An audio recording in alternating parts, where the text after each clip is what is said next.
The Monster of Tea, Book 1, Hunter, A Meditation. I've selected a few pages from this novel to discuss the purpose of the story. It exists not only to entertain, but hopefully as a meditation. On what? Well, maybe there's a theme, or maybe it's different for every reader.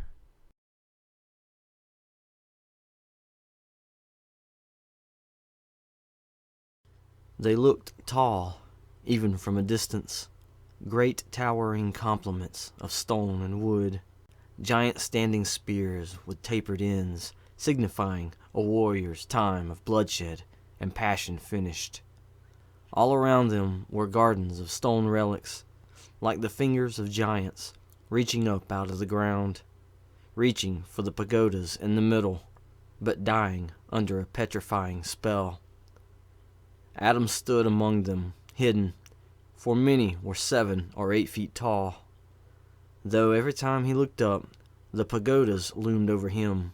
There were 5 pagodas, 5 separate territories, each with its own king, each with its own story told in parables, poems, or testaments upon the stone giant's fingers. The beginning of this reverent yard brought in the golden brown grass of the plains from the west, though even this grass was respectful, bowing toward the pagodas, either by the constant flow of whispering voices of ghosts telling fables, or by years of being trampled by those who come to pay their respects. That western breeze, carried from the plains, twisted through stone and wood and prayer, hugged the pagodas, and entered the forest line in the east. The trees were roused from their slumber with groggy sways, and then they handed the breath of the earth to their comrades behind them. This camaraderie continued east, spilling this visible wave of bending branches and flapping leaves that thinned and stretched as it journeyed. Back at the yard of petrified giants' fingers, the lush green grass ventured from the forest to meet with the golden brown of the plains.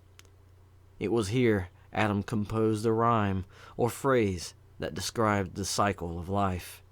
A wandering traveler ventures from the lonesome plains, aged and tanned like the golden brown grass. Here he decides to rest, shedding his mortal shell, and starts anew a different journey. Beautifully said. A man spoke from his right. Adam looked. He had noticed many of those giants' fingers were shaped according to the storyteller's whims. Some of the rounded tips were flattened and told about how grounded in his principles a king was. Others were chiseled into triangular shapes, mentioning a king's interest in the cosmos or respect for the afterlife. Then there were some with faces carved on the sides facing west, greeting travelers from the plains. Several of these likenesses were given necks and shoulders, entire busts of individuals of the past who were said to influence kings. There were many of these, their features either fresh and lifelike or dulled by rain and wind and time, the memory of the individual aging as though they were still alive to this day. Some might suspect those souls still roamed this sacred yard, for a man stood at Adam's side, resembling a likeness with fresh features. However, time was still with this man, wearing at him as the way of time affected everyone. The man was bald, like every sculpture, and was tanned almost the same as the stone, catching Adam off guard at first. Then he noticed the man's colored garments, robes of red and orange, toned with the shades of the earth. Practically his entire body was covered by these robes, but his feet were visible, wearing sandals made of wood and hemp. The man's serene expression also mimicked the dry faces of those sculptures. Adam wondered if he was under a spell of some sort. He remembered this man's compliment and decided to respond. Hopefully, I might do the same here. The man's dry expression changed with his easy grin, and his eyes sparkled. Do you seek assistance? Adam stared at the man a moment, then said, "No." He turned away from the man and walked deeper into the garden of giants' fingers. A lot of the world Adam travels is silent, so the reader spends a lot of time in his head. He's a thinker. Since he's on a journey, he has a mission. He's hunting for a prey. Every bit of this is pulled from a song, from poems. The reader gets bits and pieces of a song. The poems he quotes are also pieces, one right after the other, as he obtains them. They speak of traveling, not aimlessly. They call him to discover a location, specific in what might feel nebulous.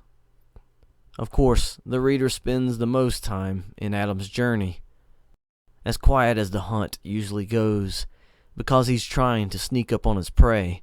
The time that passes isn't dull. The landscapes themselves pose not only as styles of any given culture, but muses for Adam to consider the vastness of existence. There is so much time in the world, and by the same token, not enough time at all.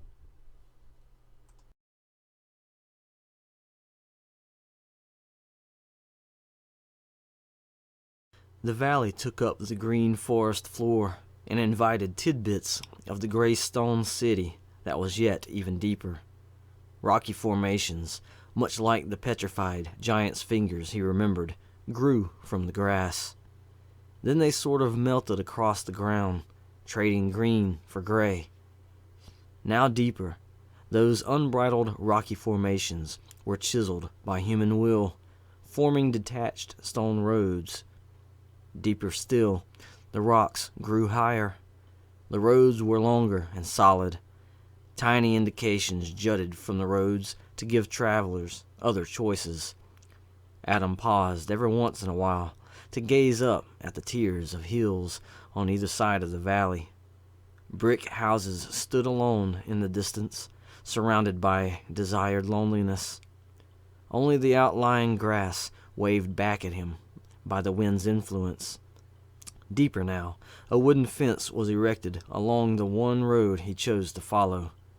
This route had branched off many times, but he assumed that those other choices led to not-so-lonesome communities.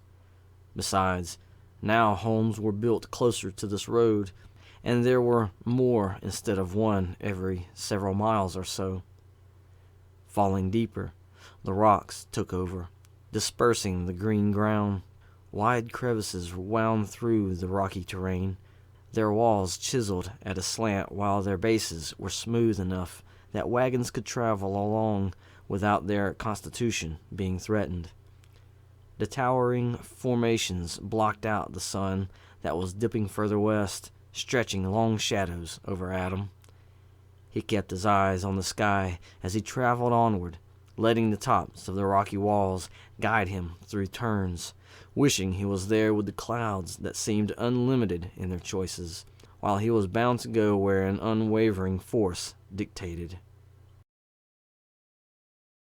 His journey is sort of set up in a pattern. Traveling to a destination, he's mostly alone with his thoughts, describing the landscapes in poetic style, seeing desolation and emptiness. His destination is for him to travel toward, regardless of anyone who might be there waiting. The path is almost isolated. He doesn't flow with the rest of the world. He must search alone.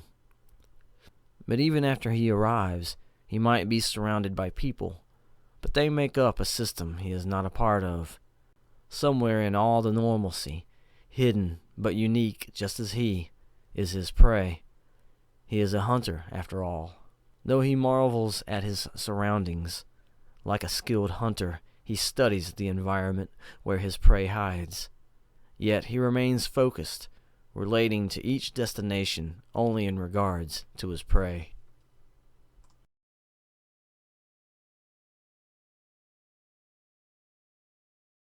"Do I have nothing to work with?" he whispered.